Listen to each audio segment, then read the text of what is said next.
ప్రార్థన చేసుకుందాం. పరిశుద్ధుడా గొప్ప దేవా, స్తోత్రం నాయన. మరొకసారి నీ పాద సన్నిధికి వచ్చే ధన్యత, సౌభాగ్యాన్ని మాకు అనుగ్రహించావు నాయన. మరి నీ మాటలు మేము ధ్యానించుకుంటుండగా నీవే మాకు బోధకుడు అయింది, బోధించు. మాతో నువ్వు మాట్లాడు, మమ్మల్ని బలపరచు. నీ ఆత్మను గురించిన ప్రభు జ్ఞానము, అవగాహన మాకు దయచేయి ప్రభు. పరిశుద్ధాత్మ ఈ చివరి దినాల్లో ఎంతో అవసరము తండ్రి. నీ ఆత్మను ప్రభు మేము పొందుకున్నట్టుకు సహాయం చేయండి అయ్యా. పరిశుద్ధాత్మ లేని వారు పరిశుద్ధాత్మతో నిండుకునే కృపను దయచేయి. కనికరించు. మమ్మల్ని అందరినీ కూడా నేను చేతిగా అప్పగించుకుంటూ ప్రతి దుష్ట ప్రభావం వాటి క్రియలు లయపరచు ప్రభు. కనికరించు. యేసు క్రీస్తు నామములో వేడుకొంచున్నాను తండ్రి. ఆమేన్.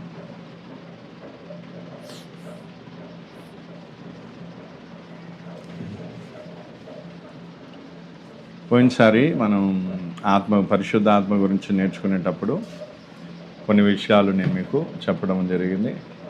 అది యోవేలు గ్రంథంలో ప్రవచనం చెప్పినప్పుడు యేసు అంటే దేవుడు ఏమని చెప్తున్నాడు. యోవేలు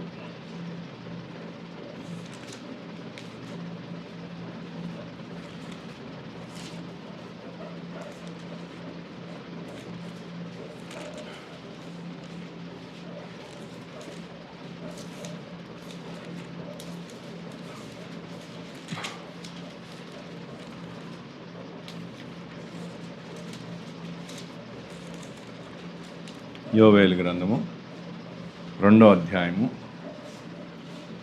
28వ వచనం, 28, 29. యోవేలు: తర్వాత నేను సర్వజనుల మీద నా ఆత్మను కుమ్మరింతును. మీ కుమారులను మీ కుమార్తెలను ప్రవచనములు చెప్పుదురు. మీ ముసలివారు కలలు గందురు. మీ యవ్వనులు దర్శనములు చూతురు. ఆ దినములలో నేను పనివారి మీదను పనికత్తెల మీదను నా ఆత్మను కుమ్మరింతును. ఇక్కడ నా ఆత్మ అనేసి దేవుడు చెప్తుండేది. పరిశుద్ధ ఆత్మ అంటే అసలు పరిశుద్ధ ఆత్మ అంటే ఏంటి అనేది మనం ఫస్ట్ ఏం కావాలి, చక్కగా అర్థం చేసుకోవాలి.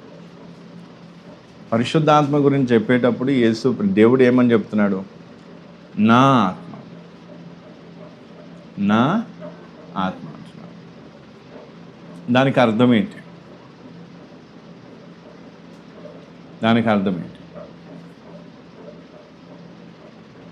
నా ఆత్మ అంటే దాని డెప్త్, దాని లోతు ఏంటి?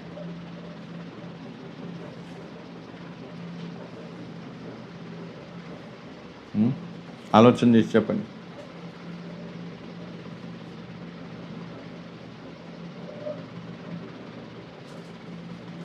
పరిశుద్ధ ఆత్మ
చెప్పాలా?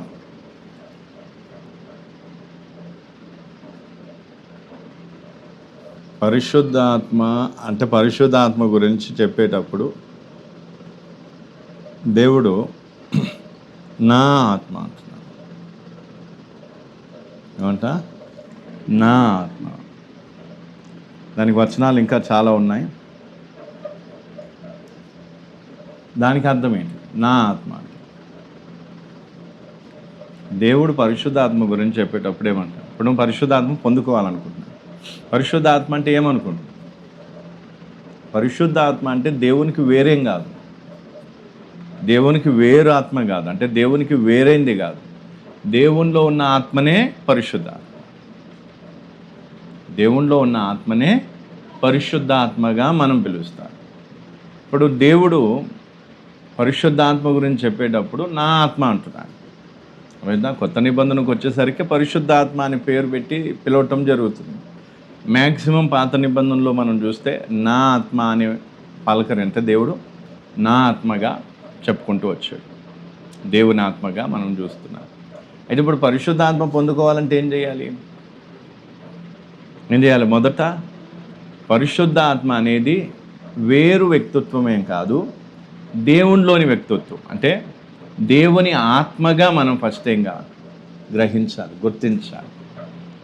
పరిశుద్ధ ఆత్మ అంటే వేరు కాదు, దేవుని ఆత్మగా మనం ఫస్ట్ ఏం చేయాలి, గుర్తించాలి. మొదట దేవుడు ఏం చేసిండు? తన ప్రాణమునిచ్చాడు. తర్వాత ఇప్పుడు ఏమి ఇవ్వాలనుకుంటున్నాడు? తన ఆత్మని ఇవ్వాలనుకుంటున్నాడు. అర్థమవుతుందా? మొదట దేవుడు ఏం చేసిండు? తన ప్రాణమును పెట్టిండు, తన ప్రాణమునిచ్చిండు. అందుకే స్వరక్తము అనా తన ప్రాణమును అర్పించండి, క్రయధనముగా మన కోసం తన ప్రాణమునిచ్చాడు. ఇప్పుడు తన ఆత్మని ఇవ్వాలనుకోవచ్చు. దానికి దీనికి లింక్ ఉంటుంది. కాబట్టి దేవుడు మొదట మనకు ప్రాణమునిచ్చినప్పుడు దాన్ని మనం రికగ్నైజ్ అవుతున్నామా, దాన్ని మనం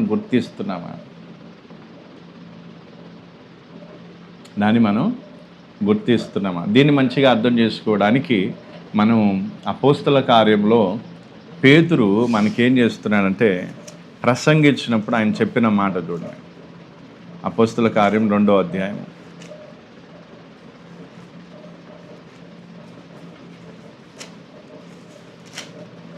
అపోస్తల కార్యము 2వ అధ్యాయము 22 నుంచి మనం కిందికి చదివితే, ఇశ్రాయేలు వారలారా, ఈ మాటలు వినుడి.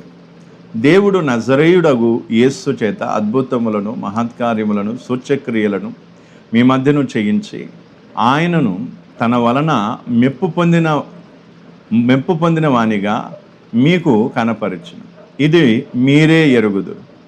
దేవుడు నిశ్చయించి సంకల్పమును ఆయన భవిష్యత్తు జ్ఞానమును అనుసరించి అప్పగింపబడిన ఈయనను మీరు దుష్టుల చేత సిలువ వేయించి చంపితిరి. మరణము ఆయనను బంధించి ఉంచుట అసాధ్యము గనుక దేవుడు మరణ వేదనను తొలగించి ఆయనను లేపెను. ఇక్కడ మనం చూస్తే మరణానికి సంబంధించిన మాటలన్నీ కూడా ఇక్కడ చెప్తున్నాను 36 వరకు.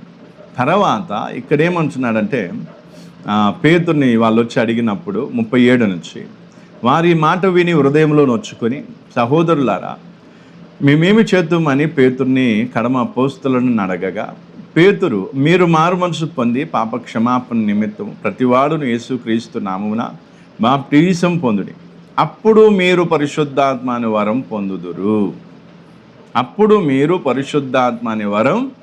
పొందుదురు. అంటే మొదట మనం ఏమి యాక్సెప్ట్ చేయాలి?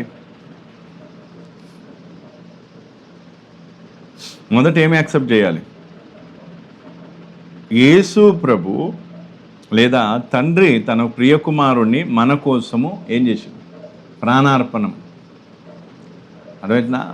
ఆయన అర్పించిన ప్రాణమును మనం ఏం చేయాలి? అంగీకరించాలి. యేసు ప్రభు నా కోసము ఏమైండు? చనిపోయిండు, లేదా నా కోసం ప్రాణం అర్పించిండు అనేది నువ్వేం కావాలి? హృదయపూర్వకంగా యాక్సెప్ట్ చేస్తే, అంగీకరిస్తే నెక్స్ట్ స్టెప్ ఏంటిది అంటే తన ఆత్మనిస్తుంది. అందుకే ఇక్కడ ఏమంటున్నాడు? మీరు మారు మనసు పొంది పాపక్షమాపణ నిమిత్తము ప్రతి వాడు యేసుక్రీస్తు నామమున బాప్తిసము పొందుడి. అంటే మొదట నీవేం కావాలి? యేసు ప్రభు నీ కోసం చనిపోయాడు. అందుకే ఇక్కడ 22వ వచనం నుంచి 36వ వచనం వరకు అక్కడ యేసు ప్రభు చనిపోవడాన్ని, ఆయన మళ్ళీ మృతుల్లో నుండి తిరిగి లేవడాన్ని, తర్వాత దేవుడు ఆయనను ఏం చేయడం? క్రీస్తుగాను ప్రభువుగా నియమించడాన్ని చెప్పడం జరుగుతుంది. అంటే యేసు ప్రభు మీకోసం ఏం చేసిండు? ప్రాణం పెట్టిండు. అయితే మొదట దాన్ని నువ్వు యాక్సెప్ట్ చేయాలి. అప్పుడు ఏమవుతుంది?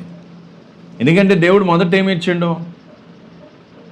మొదట ఏమిచ్చిండు? ఆత్మనిచ్చిండా, ప్రాణంనిచ్చిండా? ఆత్మనిచ్చిండా, ప్రాణంనిచ్చిండా? పాత నిబంధనలో పరిశుద్ధ ఆత్మ వచ్చేవాడు, వచ్చి ఏం చేసేవాడు? కొంతమంది మీద న్యాయాధిపతులు కావచ్చు, రాజులు కావచ్చు, లేదా యాజకులు కావచ్చు, ఇలా కొంతమంది మీద పని చేసేవాడు, వాళ్ళ ద్వారా పని జరిగించేవాడు, వెళ్ళిపోయేవాడు. కానీ దేవుడు పూర్తిగా ఆత్మను కుమ్మరించలేదు. అంటే పూర్తిగా ఏం కాలేదు, ఆత్మను వాళ్ళతోనే ఉండటానికి ఇయ్యలే. అప్పుడప్పుడు వచ్చిపోయేవాడు, పని చేసిపోయేవాడు. కాబట్టి అది ఏం కాదు, పూర్తి లెక్కలోకి. అంటే ఇప్పుడు ఆత్మను పంపడానికి ముందుగా తన కుమారుని పంపించు. ఎవరు? అద్వితీయ కుమారుడు, ఏకైక కుమారుడు, తాను ఎంతగానో ప్రేమించే కుమారుడు పంపించి ఆయన మన పక్షాన ఏం చేసిన? ప్రాణం అర్పించు. ఆ ప్రాణమును ఫస్ట్ మనం అంగీకరించాలి. నా కోసము ఏమైండు? తండ్రి తన కుమారుని త్యాగం చేసిండు. దాన్ని నువ్వు యాక్సెప్ట్ చేస్తే తర్వాత ఆత్మ, తర్వాత. కానీ లేదు, నేను దీన్ని యాక్సెప్ట్ చేయకుండా పరిశుద్ధాత్మ అంటే నా పరిశుద్ధాత్మ రాదు. అందుకే ఇక్కడ ఏముంది? ఫస్ట్ నువ్వేం చేసే? మారుమనసు పొందు. ఎందుకు మారుమనసు పొందాలి? ఎందుకంటే నీ పాపముల నిమిత్తము ఎవరు చనిపోయారు? ఒక నిర్దోషి చనిపోయాడు. కాబట్టి నువ్వు ఆ విషయంలో మారుమనసు పొందు. నువ్వు పొందినటువంటి మారుమనసు ఏదైతే ఉందో దేవుని ముందు ఏం కావాలి? అయ్యా, నేను పాపినైతే నా కోసం నువ్వు ప్రాణం పెట్టావు, దీన్ని నేను ఒప్పుకుంటున్నాను, అంగీకరిస్తున్నాను చెప్పి దాని విషయంలో దేవుని ముందు ఏం చేయాలి? ప్రార్థన ఒప్పుకుంటూ. అట్లా చేసిన తర్వాత అప్పుడు ఏమవుతుంది? సెకండరీగా అప్పుడు ఏమిస్తాడు? పరిశుద్ధ ఆత్మను దేవుడు అనుగ్రహించే అవకాశం. కాబట్టి ఫస్ట్ ప్రాణం పెట్టబడింది, తర్వాత ఆత్మనీయటం జరిగింది. అందుకే ప్రాణం పెట్టడానికి మొదట ఎవరు వచ్చారు? యేసుప్రభు వచ్చిండు. తర్వాత యేసుప్రభు పోయినాక అప్పుడు యోహాను సువార్తలు ఏమంటాడు? నేను తండ్రిని వేడుకుంటాను, తండ్రి మీతో ఎల్లప్పుడూ ఉండటానికి ఒక ఆదరణకర్తను పంపిస్తాడు.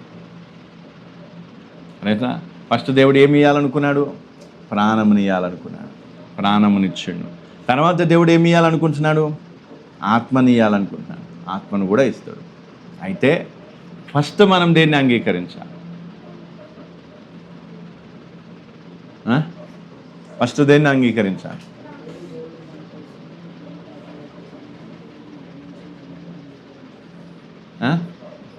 అయ్యా, నీవు నా ప్రాణమును, నా ఆత్మను రక్షించడానికి, పాతాళములో పడి వేదన పడకుండా నన్ను రక్షించడానికి నా కోసం నీ ప్రాణమును పెట్టిను, కయదనముగా నా కోసం నీవు నీ రక్తమును చిందించును. కాబట్టి నేను మొదట దాన్ని యాక్సెప్ట్ చేస్తాను. దాన్ని యాక్సెప్ట్ చేస్తాను. దాన్ని మనం ఏం చేయాలి? అంగీకరించాలి. దాన్ని మనం యాక్సెప్ట్ చేయాలి. అందుకే దాన్ని యాక్సెప్ట్ చేసిన ఆ మాటలు విన్న తర్వాత ఏమంటాం? వారు ఈ మాట విని హృదయములో నొచ్చుకొని, హృదయములు ఏమైందంట? నొచ్చుకున్నారు. హృదయములు ఏమైంది? ఆ కార్యం జరగాలి. ఇప్పుడు లేదు, నేను యేసుప్రభు నా కోసం ప్రాణం పెట్టిందని నేను ఏం చేస్తున్నా? ఒప్పుకుంటున్నా అంటే కాదు, హృదయం నొచ్చుకుంటున్నా. హృదయములో అంటే ఎక్కడ కార్యం జరగాలి? ఆ మాట విన్నప్పుడు నీ హృదయంలో నొచ్చుకోవాలి. అవును, అంటే నేనెంత ఘోర పాపిని, నేను చేసిన పాపం కారణాన్ని బట్టి నా ప్రియుడైన యేసు ప్రభు నా కోసం ప్రాణం పెట్టింది. అది హృదయంలో నొప్పించినప్పుడే అట్టి మారు మనసు యాక్సెప్టబుల్. అట్టి మారు మనసు యాక్సెప్టబుల్. అప్పటి వరకు ఏం కాదు, అది మారు మనసు అనబడదు. అదేంటంటే ఏదో ఫీలింగ్, అదొక ఫీలింగ్, అది ఇమోషన్తో అయ్యేది కాదు, ఒక ఫీలింగ్. అంటే మనకు నాలెడ్జ్ ఉంది కాబట్టి నేను మారు మనసు పొందుతున్నాను, నేను పశ్చాత్తాపడుతున్నాను, యేసుప్రభు నా కోసం చనిపోయాడు, యేసుప్రభు పలాంది, యేసుప్రభు, అదొక జ్ఞానంతో అనే మాటలు అవి. కానీ ఇక్కడ ఏముంది? హృదయంతరంగములో నొప్పి కలగాలి, అది నొచ్చుకోవడం అనేది జరగాలి. హృదయములో నొచ్చుకోవాలి. ఎందుకంటే అవును, ఏమంట? నా కోసం తండ్రి తన కుమారుని పంపించి ఆయన క్రయధనముగా నా పాపముల కోసం ప్రాణం పెట్టి తన రక్తమును చిందించి ఉన్నాడు. ఆ మాట విన్నప్పుడు హృదయంలో నొచ్చుకుంటేనే, ఆ నొచ్చుకున్న తర్వాత వచ్చే పశ్చాత్తాపమే సరి అయిన పశ్చాత్తాపం, సరి అయిన మారుమనసు అనుతున్నా. అందుకే ఫస్ట్ మనం మళ్ళీ చెప్తాను, నాలెడ్జ్ వేరు. యేసుప్రభు ప్రాణం పెట్టిండు, 33 సంవత్సరాలు బ్రతికిండు, సెలవు మీద చనిపోయిండు, పలాందేది పలాంద, ఆ నాలెడ్జ్ వేరు. ఆ నాలెడ్జ్ ఉంటే సరిపోదు, ఏం కావాలి? ఆ మాటలు నీ హృదయాన్ని నొప్పించాలి. ఆ వాక్యాన్ని విన్నప్పుడు, ఆ వాక్యాన్ని, ఆ దృశ్యాన్ని చూసినప్పుడు లేదా దాన్ని ధ్యానించినప్పుడు హృదయములో నొచ్చుకొని, అవును నేను పాపిని, నాకు మారు మనసు అవసరం, నేను మనసును మార్చుకోవాల్సిన అవసరం ఉంది, నా ప్రభు నా కోసం ఇంతగా ప్రాణత్యాగం చేసినప్పుడు నేనెందుకు ఇంకా పాపములో బ్రతకాలి, నేనెందుకు ఇంకా పాపమునకు బానిసగా ఉండాలి, నేనెందుకు ఇంకా లోకములో లోకాశల్లో బతకాలి అని చెప్పి నీవు హృదయములో నొచ్చుకొని నీ మనస్సును మార్చుకొని దేవుని వైపు తిరిగితే అప్పుడు దేవుడు ఏం చేస్తాడు? తన ఆత్మనిస్తాడు. బాప్టిజం తీసుకున్న తర్వాత నేను ఇవ్వచ్చు, బాప్టిజం తీసుకోవడానికి ముందైనా దేవుడు తన ఆత్మని ఇవ్వచ్చు, అది సెకండరీ విషయం. కాబట్టి ఇప్పుడు ఫస్ట్ మనం అర్థం చేసుకోవాల్సింది ఏంటిది? అర్థమవుతుందా? ఏం అర్థం చేసుకోవాలి ఇప్పుడు? ఇది ఇక్కడ పేతురు చెప్పిండు కదా, ఇదే పేతురు అపోస్తల కార్యం 10వ అధ్యాయంలో కొర్నేలి ఇంటిలో ఏం చెప్తున్నాడు చూడండి.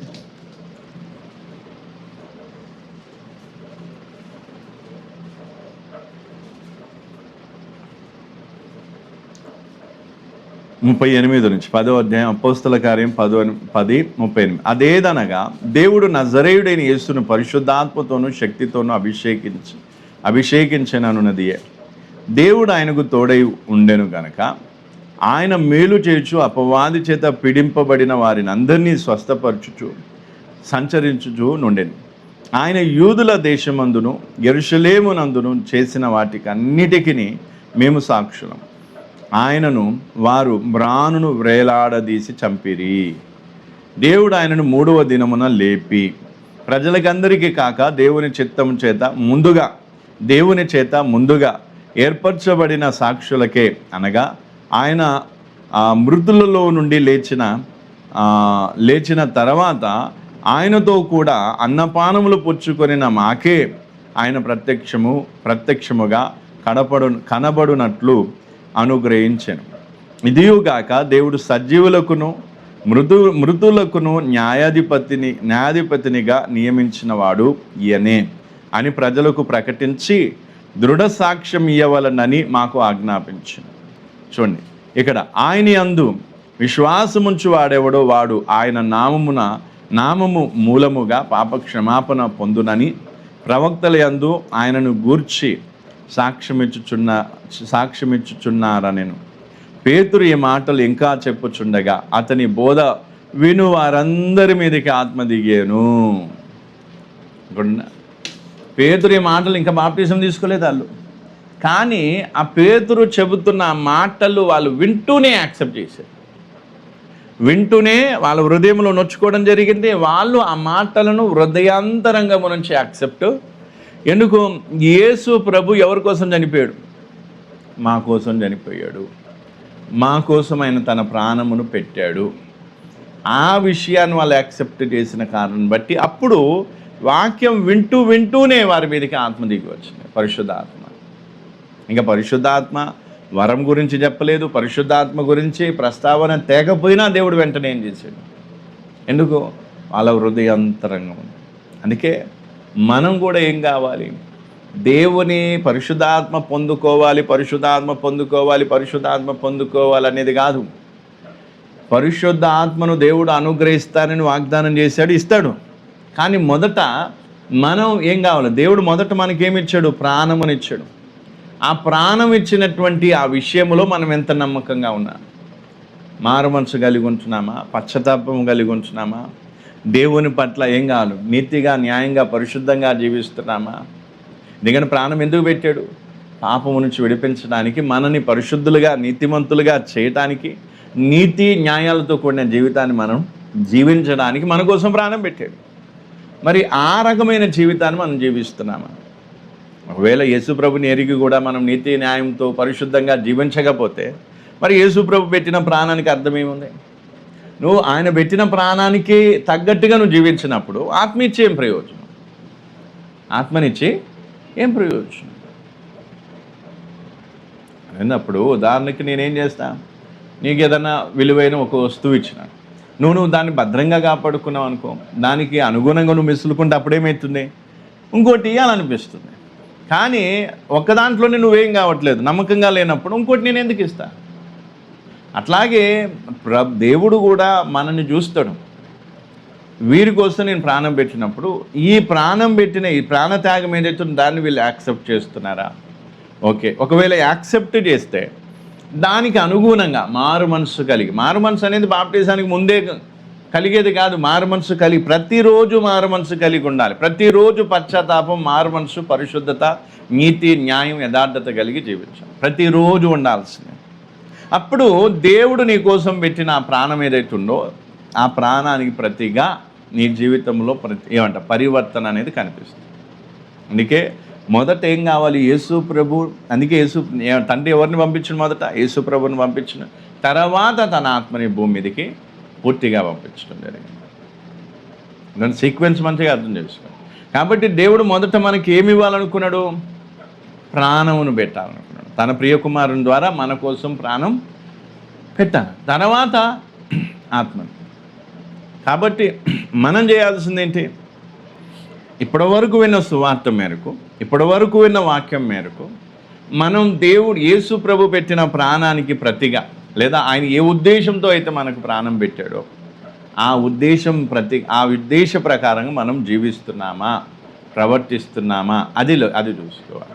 నేను ప్రతిరోజు మారుమనసు కలిగి ఉంటున్నానా, లేదా బాప్టిజం తీసుకున్నాను కదా, లేదా బాప్టిజం తీసుకోవాలి. కొంతమందికి ఏంటి, బాప్టిజం తీసుకునేంత వరకు కొంత భద్రంగా ఉంటారు. బాప్టిజం తీసుకోగానే మళ్ళీ డీలటాలు, 1 నెల 2 నెలలకు మళ్ళీ డీలటాలు అయిపోతారు. మాటలు జారిపోతూ ఉంటాయి, చేష్టలు జారిపోతూ ఉంటాయి. ఇక అంటే అట్లాంటి వాళ్ళకి పరిశుద్ధాత్మ ఇచ్చేం రాదు. పరిశుద్ధాత్మలు అలాంటి వారికి ప్రయోజనం ఎందుకు? ఎందుకంటే నువ్వు ఇచ్చిన దేవుడు నీ కోసం అతి మూల్యం వెలకట్టలేని ప్రాణం నీ కోసం పెట్టినప్పుడు ఆ విలువైన ప్రాణానికి ప్రతిగా, ఆయన ఇచ్చిన ప్రాణానికి ప్రతిగా నువ్వు రక్షింపబడ్డావు. ఆ రక్షణను ప్రతిరోజు నువ్వేం కావాలి? కాపాడుకోవాలి. పరిశుద్ధంగా జీవించాలి. మాటల్లో, చేష్టల్లో ఏ రకంగా కూడా పాపానికి ప్రవేశం ఇవ్వకుండా నీతి న్యాయాలతో నువ్వు పట్టుదలతో బ్రతికితే అప్పుడు దేవుడు ఏమిస్తాడు? పరిశుద్ధాత్మను అనుగ్రహిస్తాడు. ఇక్కడ వీళ్ళు అడగకుండానే ఇచ్చాడు, అడగకుండానే. అట్లాగే దేవుడు ఏం చేస్తాడు? నువ్వు నిజాయితీగా బతకడం ఏంటి? పరిశుద్ధాత్మను అడగొద్దని నేను అనట్లేదు, కానీ పరిశుద్ధాత్మను అడగటంలోనే ఫోకస్ కాదు. దేని మీద ఫోకస్ పెట్టాలి? నీ జీవితం మీద ఫోకస్ పెట్టు. నా కోసం ఒక నిర్దోషి అయిన పవిత్రుడైన యేసు ప్రభు నా కోసం చనిపోయిండు. కాబట్టి నా కోసం చనిపోయిన యేసు ప్రభు కోసం నేను నీతి నిజాయితీ కలిగి, యథార్థంగా ప్రతిరోజు మారుమనసు పశ్చాత్తాపం కలిగి, ప్రతిరోజు ఏం కావాలి? పరిశుద్ధత కలిగి నేను జీవిస్తాను అని చెప్పి నువ్వు ఎప్పుడైతే పరిశుద్ధంగా జీవిస్తావో, ఎప్పుడైతే నీతి న్యాయంగా నువ్వు బ్రతుకుతూ పోతావో, ఆ ఒక సమర్పణ లేదా ఆ విషయాన్ని దేవుడు చూసి అప్పుడు ఏమంటాడు? చలో, నేను నా ప్రాణముని ఇచ్చినప్పుడు ఆ ప్రాణానికి ప్రతిగా వీళ్ళు ఇంత నీతిగా బ్రతుకు, నా ఆత్మను కూడా వీళ్ళకు ఇస్తాను అని చెప్పి తన ఆత్మను మన మీద కుమ్మరిస్తాడు. అర్థమవుతుందా? కాబట్టి మనం లేదు నేనేం చేస్తాను, ఈయన ఏం చేసిండు కొన్ని రోజుల దాకా, మార్నింగ్ పొద్దున్నే పరిశుద్ధ ఆత్మ పొందుకోవాలని పొద్దున్నే, కానీ ఏం కాలే, దొరకలేదు. కారణం ఏంటిది? అంటే దేవుడు అబద్ధికుడా? దేవుడు అన్యాయస్తుడా? ఎందుకు? ప్రాబ్లం ఏంటి? ఎందుకంటే ఫస్ట్ దేవుడు నీకు ఏమి ఇచ్చిండు? ప్రాణం పెట్టిండు. ప్రాణం ఇచ్చినప్పుడు ఆ ప్రాణం విషయంలో నువ్వు ఎట్లా స్పందిస్తున్నావు? దాన్ని నువ్వు యాక్సెప్ట్ చేయకుండా, దాని విషయంలో సరిగ్గా స్పందించకుండా నాకు ఆత్మ కావాలంటే రాదు. ఎవరికి పడితే వాళ్ళకి ఆత్మ. అందుకే పేతురు యోహానులు సమరయ ప్రాంతానికి వెళ్ళినప్పుడు అక్కడ ఒక మాంత్రికుడు ఏమంటాడు? నాకు కూడా ఏం కావాలి? ద్రవ్యాన్ని ఇచ్చి నాకు కూడా ఈ ఆత్మ కావాలంటే పేతురు గద్దిస్తాడు. అంటే ఇది డబ్బుతోనో లేదా జిద్దీతోనో, కొంతమంది ఏమంటారు పట్టుదల, నాకు ఆత్మ కావాలి, ఆత్మ కావాలి, ఆత్మ కావాలంటే అవి వచ్చేది కాదు. అది దేవుడు నిర్ణయించాలి. ఏమనాలి? ఓకే, వీళ్ళకి నా ప్రాణముని ఇచ్చినప్పుడు ఆ ప్రాణానికి ప్రతిగా వీరిలో ఈ కార్యం జరిగింది. ఓకే, వీళ్ళు పశ్చాత్తాపడ్డారు, మార్మల్స్ పొందారు, ఇదిగో నీతిగా నిజాయితీగా యథార్థంగా బాప్టిజం తీసుకొని మంచిగా నా సాక్షిగా బతుకు. వీళ్ళకు నాకేం కావాలి? వీళ్ళకేం కావాలి? నా ఆత్మ కావాలి. చలో, నా ఆత్మను కూడా ఇస్తా. అట్లా దేవుడు ఏం చేయాలి? దేవుడు ఆ విధమైన నిర్ణయం తీసుకొని ఏం చేయాలి? బలవంతంగా దేవుని దగ్గర నుంచి మనం ఆత్మను పొందుకోలేము. బలవంతంగా దేవుడి నుంచి మనం ఏం చేయలేము. హంగర్ స్ట్రైక్ చేసో, లేదా దేవుని బెదిరించో, భయపెట్టించో, లేకపోతే నువ్వు ఇస్తావా లేదా, లేకపోతే నేను ప్రార్థన మానేస్తా, నేను బాప్టిజం అసలే తీసుకోను, లేకపోతే ఇంకేదో 4 డైలాగులు కొడితే దేవుడు భయపడి తన ఆత్మనేమి ఇయ్యడు. ఆత్మ, పరిశుద్ధ ఆత్మని ఇవ్వాలంటే దేవుడే ఏం కావాలి? నిర్ణయించాలి. 120 మంది మేడగది మీద కూర్చొని ప్రార్థించినప్పుడు వారి మీదకి ఆత్మను కుమ్మరించాలి అనే ఆ నిర్ణయం ఎవరిది? దేవుంది. అది వీళ్ళేదో చేసినందుకు వాళ్ళు ఏం కాలేదు, పరిశుద్ధాత్మను అర్థమవుతుంది. అట్లా పరిశుద్ధాత్మను అడిగిన వాళ్ళు ఎంతమంది లేరు? పరిశుద్ధాత్మను అడిగి అడిగి అడిగి అడిగి పరిశుద్ధాత్మ పొందకుండా చచ్చిపోయిన వాళ్ళు కూడా ఎంతమంది? ఎందుకు వేయలేదు మరి వాళ్ళకి? అర్థమవుతుంది. దేవుడు పరిశుద్ధ ఆత్మ పొందుకోవాలి అనే ఆసక్తి ఓకే, కానీ పరిశుద్ధ ఆత్మను పొందుకోవాలని ఆసక్తి ఉన్న వ్యక్తికి మొదట ఏం కావాలి? పరిశుద్ధంగా ఉండే జీవితం కూడా ఉండాలి. పరిశుద్ధ జీవితం, యథార్థంగా, విధేయత, ఏమంట వాక్యం ఏదైతుందో వాక్య ప్రకారం ఏం కావాలి? సమర్పణ కలిగి జీవించాలి. అప్పుడు ఏమవుతుంది? దేవుడు మెచ్చి అప్పుడు దేవుడు ఏమంటాడు? చలో వీళ్ళకి నా ఆత్మ కావాలని దేవుడు ఇస్తాడు. అర్థమవుతుందా? అందుకే చేతులు ఉంచినప్పుడు పరిశుద్ధాత్మను పొందుకునే దాఖలాలు ఉన్నాయి సమరయ ప్రాంతంలో. ఇక్కడ పేతురు ఏం కాలేదు, కానీ చేతులు కూడా పెట్టలేదు. వాక్యం వింటుంటూనే వారి మీదకి ఏమొచ్చేస్తుంది. అట్లాగే వాక్యం వింటుంటే పరిశుద్ధాత్మ వచ్చేయచ్చు. చేతులుంచి ప్రార్థన చేసినప్పుడు పరిశుద్ధాత్మ రావచ్చు. అర్థమవుతుందా? ఇప్పుడు మా చిన్న గ్రేస్ని కూడా ప్రిపేర్ చేస్తున్నాం. పరిశుద్ధాత్మను అడుగు. ఆమె ప్రార్థన చేసినప్పుడు నేను తొందరగా పొందుకుంటానేమో అనిపిస్తుంది అని అట్లా అంటది. మా టీనా కూడా చెప్పిన వాళ్ళు పరిశుద్ధాత్మ పొందుకోవాలి, ఎప్పుడు అదే మాట. ఆ రోజు ఏం చేసింది, భూపాల్లో ఉన్నప్పుడు కూర్చొని ప్రార్థన చేసుకున్నాను. ప్రార్థన చేసుకునేసరికి గట్టిగా అన్య భాషలతో గట్టిగా అన్య భాషలు మాట్లాడేసరికి ఈవెన్ ఫిన్ని భాష కూడా రూమ్లోకి వెళ్ళి బయటకు వచ్చినట్టు ఏమైందో అనేసి 3 అంతస్తుల బిల్డింగ్, ఆ బిల్డింగ్ మొత్తం వినిపించిందంట ఆమె అన్ని భాషలు మాట్లాడుతుంది. అంటే ఏంటి, ఒంటరిగా కూర్చొని దేవుణ్ణి అడిగినప్పుడు ఏమైంది? పరిశుద్ధాత్మ దేవుడు ఇచ్చాడు. అంటే ఏ రకంగానైనా తన ఆత్మను దేవుడు ఇవ్వగలడు, కానీ ఎవరికి ఇవ్వాలి అనేది ఎవరు నిశ్చయించుకోవాలి? దేవుడు నిశ్చయిస్తాడు. నువ్వంటే కాదు, లేదు నాకు పరిశుద్ధాత్మని ఇవ్వాల్సిందే, నువ్వు ఇవ్వకపోతే ఇట్లా అట్లా ఏం లేదు. నువ్వెంత చెయ్యి, పరిశుద్ధాత్మని ఇవ్వడు. ఎందుకంటే ఫస్ట్ దేవుడు ఏం చేయాలి? దేని విషయంలో నువ్వు అది ఉండాలి? దేని విషయంలో?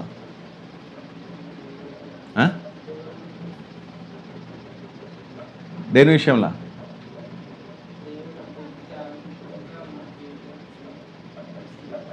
యేసు ప్రభు పెట్టిన ప్రాణం విషయంలో ఏం కావాలి? ప్రాణం ఎందుకు పెట్టిండు?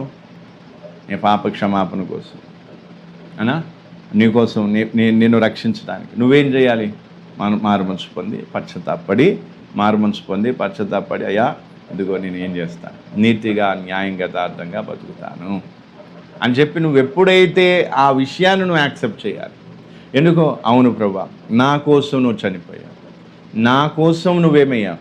చనిపోయావు, నీ ప్రాణం నా కోసం పెట్టావు, కాబట్టి నేను దాన్ని యాక్సెప్ట్ చేస్తున్నాను. నేను మారు మనసు కలిగి పశ్చాత్తాపం కలిగి నేను బాప్టిజం తీసుకొని ఇదిగో నేను నీతి, న్యాయం, యథార్థత, పరిశుద్ధత, విధేయత వీటికి సంబంధించిన జీవితాన్ని నేను జీవిస్తాను. ఇంకా నేను పాపములో జీవించను. నేను చేసిన పాపమే నిన్ను సిలువకేసింది. నా పాపాల కారణాన్ని బట్టి నువ్వు సిలువ వేయబడ్డా, కాబట్టి ఈ పాప జీవితం నాకొద్దు అని నువ్వు పశ్చాత్తాపం, మారు మనసు పొంది నీతి గల మార్గంలో పరిశుద్ధతలోనికి నువ్వు వచ్చినప్పుడు అప్పుడు ప్రభు మొదట సంతోషించి అప్పుడు రాను రాను నువ్వు ఎంత నిజాయితీగా ఉంటున్నావు దాన్ని బట్టి నీకేమిస్తాడు? పరిశుద్ధాత్మ ఇస్తాడు. నాకు కూడా నేను అంత పెద్ద మీటింగ్, ఎంత పెద్ద 100 మంది ఉన్నారు మీటింగ్, 100 మంది. పాస్టర్ ఎక్కడో ఉన్నాడు, ఎక్కడో స్టేజ్ మీద ఉన్నాడు. ఫిని పాస్టర్ ట్రాన్స్లేషన్ చేస్తున్నాడు, పాస్టర్ ఏమో ఇంగ్లీష్లో చెప్తున్నా, ఆయన హిందీలో ఏమో చెప్తున్నాడు. నేను ఎక్కడో అనుకున్నా, నాకెట్లా వచ్చింది పరిశుద్ధాత్మ? సేవకులు చేతులు పెడితే రాలే. ఎన్నో రోజుల నుంచి ప్రార్థన చేస్తూ రాత్రిపూట కూడా ప్రార్థన చేసుకుని అన్నం తిన్న తర్వాత అప్పుడు దేవుడు కొంత నాకు అనుభూతి అనిపించింది. తర్వాత లాస్ట్ రోజు దేవుని ముందు ప్రార్థన చేసి, ప్రభువా నాకు పరిశుద్ధం అట్లాగనేసి చేతులుంచితేనే ఏమంటా, చేతులు ఉంచకపోయినా పరిశుద్ధాత్మ వస్తుందని నేను అంటలేను. దేవుడు ఎట్లా నీ ఆసక్తిని బట్టి దేవుడు ఏ సందర్భంలోనైనా నిన్ను తన ఆత్మతో నింపవచ్చు. ఒంటరిగా కూర్చున్నప్పుడైనా దేవుడిని తన ఆత్మతో నేను నింపొచ్చు. మీటింగ్లో ఉన్నప్పుడు, వాక్యం వింటున్నప్పుడు, లేదా వాక్యాన్ని విని ధ్యానించుకుంటూ ప్రార్థన చేసినప్పుడు ఏం కావచ్చు, నింపొచ్చు. లేదా సేవకులు చేతులు పెట్టినప్పుడైనా పరిశుద్ధాత్మ చేత నింపొచ్చు. ఎలాగైనా దేవుడు నింపొచ్చు. మాధ్యం ఎలాగైనా కావచ్చు. కానీ ఎవరికి ఇవ్వాలి అనేది ఎవరు నిర్ణయించారు? మనం ఎట్లుంటాం, బాప్టిజం తీసుకుని వారం 10 రోజులు మంచిగా ఉంటాం, తర్వాత అబద్ధాలు ఆడతామంటే ఇంక మనకేం. అబద్ధాలు ఆడేవాళ్ళు అంటే అర్థం ఏంటిది? యేసుప్రభు గాయాలను రేపుతున్నాను. యేసుప్రభు పెట్టిన ప్రాణానికి ఏం లేదు, విలువ లేకుండా చేస్తున్నాను. ఏ పాపంలో నుండి నిన్ను రక్షించడానికి ఆయన ప్రాణం పెట్టాడో అదే పాపాన్ని నువ్వు చేస్తూ బతుకుతున్నావు అంటే అర్థం ఏంటిది? మరి నీకోసం ప్రాణం పెట్టి ఏం ప్రయోజనం? ఏమైనా ఉపయోగం ఉందా? కాబట్టి ఫస్ట్ ఆఫ్ ఆల్ అన్నిటికంటే ముఖ్యంగా ఏం చేయాలి?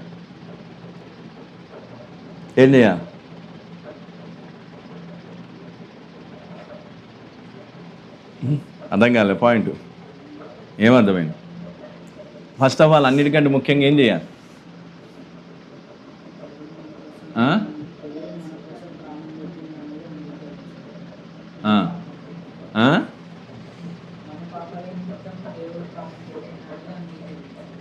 అంగీకరించాలి, యాక్సెప్ట్ చేయాలి. ఎట్లా చేస్తావు యాక్సెప్ట్?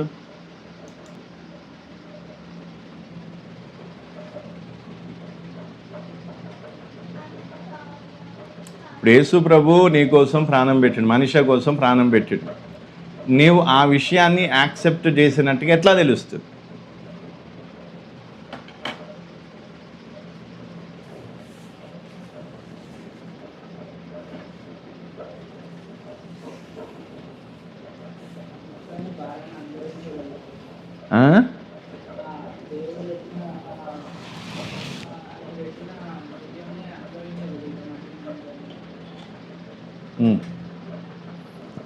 ఎట్లా తెలుస్తుంది? ఇప్పుడు యేసు ప్రభు నీ కోసం ప్రాణం పెట్టాడు, ఆ విషయాన్ని నువ్వు యాక్సెప్ట్ చేసినట్టుగా ఎట్లా అంటే అంటే నువ్వు ఎలా ప్రవర్తించడం వల్ల, అంటే నీ నుంచి ఎలా తెలుస్తుంది?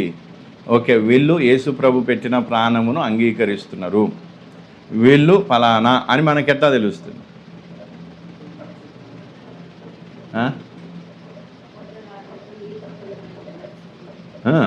అది నెక్స్ట్ విషయం. ఫస్ట్ ఎట్లా తెలుస్తుంది? అది వదిలేసి, అది ఇందాక టాపిక్. అది ఎట్లా తెలుస్తుంది చెప్పు మనిషిక? చెప్పు, కరెక్ట్ చెప్పు. ఏం చెప్పినావు? అమ్మ ఏం చెప్పింది? పశ్చాత్తాపం, మారు మనసు. ఏంటిది మారు మనసు? అంటే నీవు మనస్సును ఎప్పుడు మార్చుకుంటున్నావు? యేసు ప్రభు నీ కోసం ప్రాణం పెట్టిన అనే విషయాన్ని నువ్వు యాక్సెప్ట్ చేసినప్పుడు నీ మనసును మార్చుకోవాలనే మనసు వస్తుంది. ఎందుకు? అవును, నేను పాపిని, నా పాపాల కారణాన్ని బట్టి యేసు ప్రభు చనిపోయినప్పుడు నేనెందుకు ఈ పాపంలో బతకాలి? ఈ పాపాలలో నేను ఎందుకు బతకాలి? ఎందుకంటే నేను చేసిన పాపాల వల్లే ఆయన చనిపోయాడు. ఇక వద్దు, ఇక నేనేం చేయను, ఈ పాపంలో నేను ఇక బతకను అని చెప్పి నీవు నీ మనస్సును మార్చుకుంటావు. ఆ మనస్సు, మారు మనసు ఏదైతే ఉందో అది ఏం చెప్తుంది? నీవు యేసు ప్రభు పెట్టిన ప్రాణాన్ని యాక్సెప్ట్ చేస్తున్నావు అని తెలియజేస్తుంది.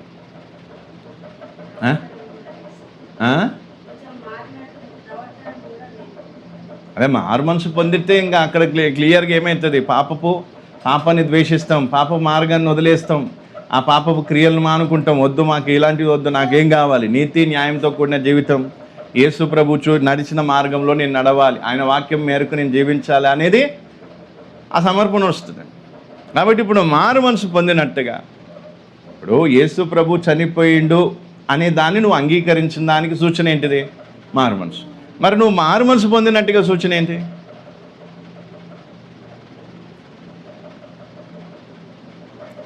మారు మనసు పొందినట్టు సూచన ఏంటిది?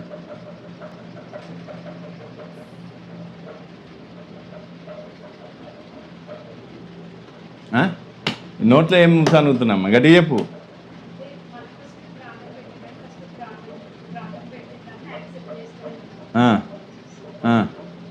యాక్సెప్ట్ చేసినప్పుడు ఏమొచ్చింది? మారు మనసు. ఇప్పుడు మారు మనసు పొందినవు అనే దానికి సూచన ఏంటి?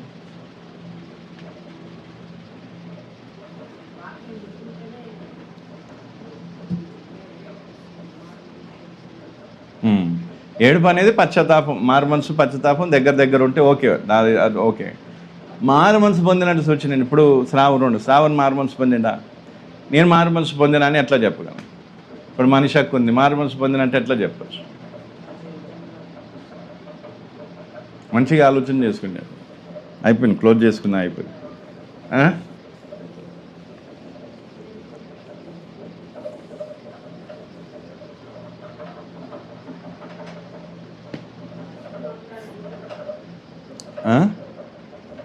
ఏంటిది? ఆమె వెనక నుంచి అందిస్తావు. గట్టిగా చెప్తే మీరేమనుకుంటారు అని భయపడుతున్నట్ట. మీ డాడీ ఉన్నప్పుడు కూడా భయపడి కళ్ళు పెద్దగా చేసి ఇట్లా చూసినట్టు సప్పుడు చేయకపోయేది, ఏదో చెప్పబోయేది, జట్టమని చూసేది, సైలెంట్ అయిపోయేది. ఇక అసలు ఈయననే ఇక మళ్ళీ తర్వాత ఇంటికి పోయినాక ఉండేది ఇక కథ. అట్లుంది. ఇప్పుడు అట్లనే భయపడుతుంది, ఎందుకంటే ఎంతనే ఇక మీరు కూడా ఆయన పిల్లలు కాబట్టి ఇట్లా చూస్తారు ఇట్లా.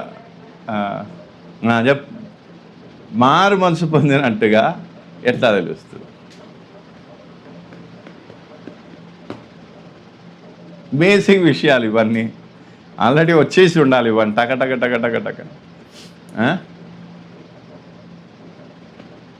ఇప్పుడు యేసు ప్రభు నీ కోసం ప్రాణం పెట్టిన, మళ్ళీ సింపుల్ ఫస్ట్ దేవుడు ఏమి ఇచ్చిండు? ప్రాణం పెట్టిండు, తర్వాత తన ఆత్మని ఇచ్చిండు. ఫస్ట్ మనం దేన్ని యాక్సెప్ట్ చేయాలి? ప్రాణం పెట్టిన, అంటే యేసు ప్రభు చేసిన ప్రాణత్యాగాన్ని యాక్సెప్ట్ చేయాలి. ఇప్పుడు నువ్వు యేసు ప్రభు చేసినటువంటి ఆ ప్రాణత్యాగం ఏదైతుందో, నీ పాపాల కోసం చనిపోయింది ఏదైతుందో, అదంతా వివరించవచ్చు, టైం పడుతుంది కాబట్టి అదంతవరకే. ఇప్పుడు దీన్ని నువ్వు యాక్సెప్ట్ చేసినట్టుగా ఎట్లా తెలుస్తుంది? మారు మనసు వల్ల తెలుస్తుంది. ఇప్పుడు నువ్వు మారు మనసు పొందినట్టుగా ఎట్లా తెలుస్తుంది?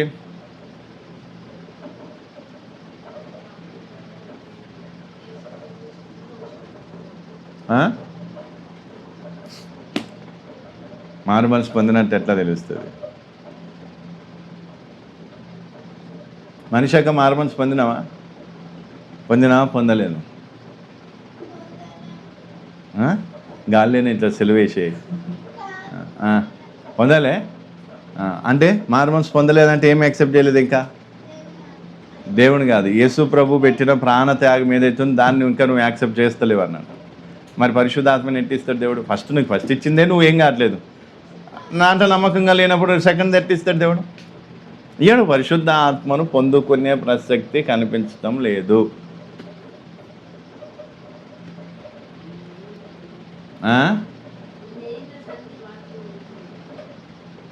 చెప్పు. యేసు ప్రభు చేసిన ప్రాణత్యాగాన్ని నువ్వు యాక్సెప్ట్ చేసినప్పుడు, అంగీకరించినప్పుడు నీళ్ళేమొస్తుంది? మారు మనసు వస్తుంది. సరే, ఇప్పుడు మారు మనసు పొందినట్టుగా దానికి సూచన ఏంది? నేను అడిగేది అది.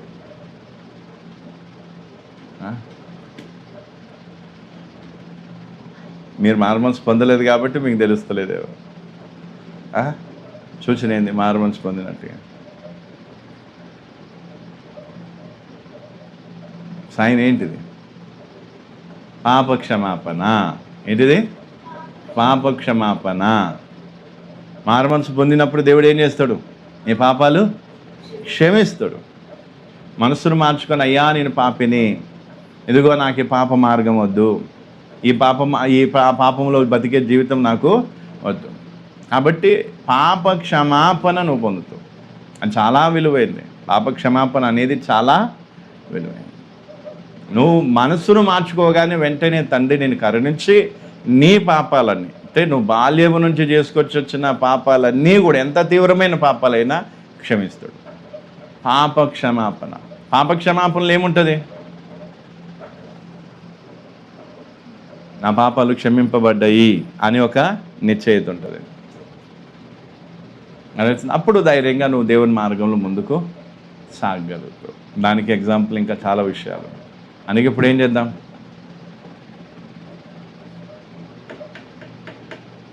ఫస్ట్ది ఏంటిది? దేవుడు తన ప్రియకుమారుడైన తండ్రి తన ప్రియకుమారుడైన యేసు ప్రభుని పంపించి మన కోసం ఏం పెట్టడానికి పంపించిండు? ప్రాణం పెట్టడానికి పంపించు. ఫస్ట్ నువ్వు దాన్ని యాక్సెప్ట్ చేయి. దాంట్లో నువ్వు ఎంత నమ్మకంగా ఉన్నావు అది చూడు. తర్వాత పరిశుద్ధాత్మని ఇస్తాడు. యేసు ప్రభువుని అంగీకరించినటువంటి శిష్యుల మీదకి ఎవరు వచ్చారు? ఆత్మ దిగి వచ్చింది. శాస్త్రులు ఉన్నారు, పరిసయ్యులు ఉన్నారు, యూదులు ఉన్నారు, ధర్మశాస్త్రం ఎరిగినటువంటి చాలా వాళ్ళ మీదకి ఎందుకు రాలే ఆత్మ? యేసు ప్రభువుతో ఆయనతో ఉండి పరిచర్య చేసి ఆయనను అంగీకరించిన వారికి మీదకి ఏమొచ్చింది? పాయింట్ అర్థమైందా? నీ పరిశుద్ధ ఆత్మ అందరి మీదకి వచ్చేది కాదు. నీవు యేసు ప్రభుని ఎంతగా అంగీకరిస్తున్నావు, ఆయన చేసిన ప్రాణ త్యాగమును ఎంతగా అంగీకరిస్తున్నావు అనేది లెక్క. దాంట్లో నువ్వు సెట్గా ఫస్ట్ ఆయనను అంగీకరించు, మారుమనసు పొందు, పాపక్షమాపణ ఉందో, బాప్టిజం తీసుకో. నువ్వు ఫస్ట్ దాంట్లో నువ్వు ఏమంటా ఆ ప్రాసెస్లో ముందుకు పో. తర్వాత ఆత్మని దేవుడు ఏం చేస్తాడు? నాకు చెప్పినట్టుగా దేవుడు నువ్వు అడగకపోయినా దేవుడు నీకు తన ఆత్మని ఇచ్చేస్తాడు. లేదా ఒంటరిగా ప్రార్థన చేసినప్పుడు దేవుడు తన ఆత్మని ఇచ్చేయచ్చు. ప్రార్థనలో మీటింగ్లో ప్రార్థన చేస్తే ఆత్మని ఇవ్వచ్చు. లేదా నేను సేవకులు చేయబెట్టినప్పుడు ఆత్మని ఏదో మాధ్యంగా దేవుడు తన ఆత్మను ఇచ్చేస్తాడు. ఆత్మ పరిశుద్ధ ఆత్మను పొందుకోవడం అనేది ఎక్కువ టైం పట్టదు. ఎక్కువ టైం దేనికి పడుతుంది? ఫస్ట్ దానికే పడుతుంది. ఇప్పుడంటే ఇప్పుడు రావచ్చు పరిశుద్ధాత్మ. ఇప్పుడు లేడా పరిశుద్ధాత్మ దేవుడు? ఇప్పుడు సంచరించటం లేదా? కానీ రావటం లేదు. ఎందుకు రావటం లేదంటే ఫస్ట్ దాంట్లో నమ్మకంగా. కాబట్టి ఇప్పుడు ఫస్ట్ ఏం చేయాలి? యేసు ప్రభు నా కోసం ప్రాణం అనేకుల విమోచన కోసమే తన ప్రాణమును క్రయధనముగా పెట్టినట్టుగా వాక్యంలో చాలా తేటగా రాస్తుంది. అందుకే గొర్రెల కోసం మంచి కాపరి ఏం చేసి తన ప్రాణమును పెట్టును, తన స్వరక్తము, ఇలాంటివి చాలా ఉన్నాయి డీప్గా పోతే. కాబట్టి అదైంది. తర్వాత ఇప్పుడు మనం ఏం చేయాలి? దాంట్లో నమ్మకంగా ఉండటం ఫస్ట్ విషయం. అది వదిలేసి వేరే దాంట్లో పోతున్నామంటే ప్రయోజనం లేదు. ఇది అసంపూర్ణంగా ఉంది. అది నువ్వు ఎన్ని ఏళ్ళు సచ్చేంత వరకు పరిశుద్ధాత్మని ఏమన్నా దేవుడు ఇవ్వడు. ఎందుకు? ద్వేషంతో కాదు, కోపంతో కాదు. ఏంటి? ఫస్ట్ నీకు నా కుమారుని పంపించిన ఆ కుమారుని యాక్సెప్ట్ చేయి, ఆ కుమారుడు చేసిన ప్రాణత్యాగముని యాక్సెప్ట్ చేయి, మారుమనసు పొందు, పాపక్షమాపణ నొందు, బాప్టిజం తీసుకో, పరిశుద్ధంగా బతుకు, నీతి న్యాయంతో కూడిన జీవితాన్ని జీవించు. అప్పుడు నీ జీవితాన్ని చూస్తాడా నేను ఏం చేస్తాను? నా ఆత్మ నీ మీద కుమ్మరిస్తా, నా ఆత్మ నీ మీద కుమ్మరిస్తా. ఇది చాలా విషయాలు ఉన్నాయి. అందుకే ఇప్పుడు ఏం చేద్దాం? చేద్దాం ప్రార్థన. ఏంటిది పరిస్థితి? ఏమో అర్థమైంది నాక? ఏమర్థమైంది?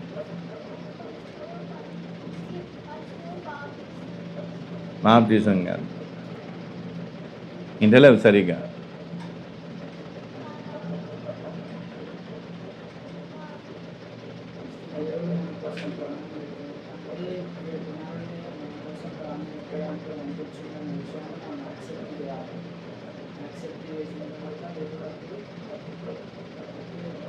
యాక్సెప్ట్ చేసినప్పుడు ఏమొస్తుంది? మారు మనసు వచ్చినప్పుడు ఏమవుతుంది? ఏం జరుగుతుంది? నీ మనసును మార్చుకున్నప్పుడు తండ్రి కనికరించి నీ పాపాలను క్షమిస్తాడు. క్షమించినప్పుడు నీలో ఏమవుతుంది? ఆ పాప భారం పోతుంది. దేవుడికి క్షమిస్తాడు. ఇంకోటి నీలో కూడా ఏమొస్తుంది? నేను ఇక పాప మార్గంలో నడవనని ఒక నిశ్చయిత నువ్వు తీసుకొని దేవుని కోసం పాపం కొరకు చనిపోయి దేవుని కోసం బ్రతుకుతారని నిశ్చయితకు సమర్పణకు వస్తావు. అప్పుడు బాప్టిజం కోసం అడుగులు ముందుకేయడం కష్టం అనిపించింది. ఇప్పుడు నేను బాప్టిజం తీసుకుంటానికి కూర్చుంటావు. అది బాప్టిజం ఎందుకు తీసుకుంటున్నాం? పాపం కోసం చనిపోయి దేవుని కోసం బ్రతకడానికి, కృతగా జన్మించటం, ప్రాచీన పురుషుని సమాధి చేయటం, ఇవన్నీ అందులోకి వస్తాయి. ఓకేనా? చదాం ప్రార్థన. కాబట్టి ఫస్ట్ స్టెప్, ఫస్ట్ తండ్రి ఏమిచ్చిండు? లోకం కోసం ఏమిచ్చిండు? దేవుడు లోకముని ఎంతో ప్రేమించెను తన అద్వితీయ కుమారుని ఎవరైతే అంగీకరిస్తారో వాళ్ళు నశింపగా నిత్య జీవం పొందుతారు. కాబట్టి ఫస్ట్ విషయం అది. తర్వాత దేవుడు తన ఆత్మను అనుగ్రహించు. కాబట్టి ఫస్ట్ది ఏంటి? ఫస్ట్ దాంట్లో నువ్వు నమ్మకంగా ఉండు, రెండో దాంట్లో దేవుడు ఖచ్చితంగా కార్యం చేస్తాడు. ప్రార్థన చేస్తున్నాం. కళ్ళు మూసుకొని ఎంతవరకు యేసు ప్రభుని అంగీకరించడంలో, ప్రభుని యేసు క్రీస్తు చేసిన త్యాగమును అంగీకరించడంలో నమ్మకంగా ఉన్నా? ఎంతవరకు ఉన్నా? ఎంతవరకు ఉన్నావు ఒకసారి ఆలోచించు.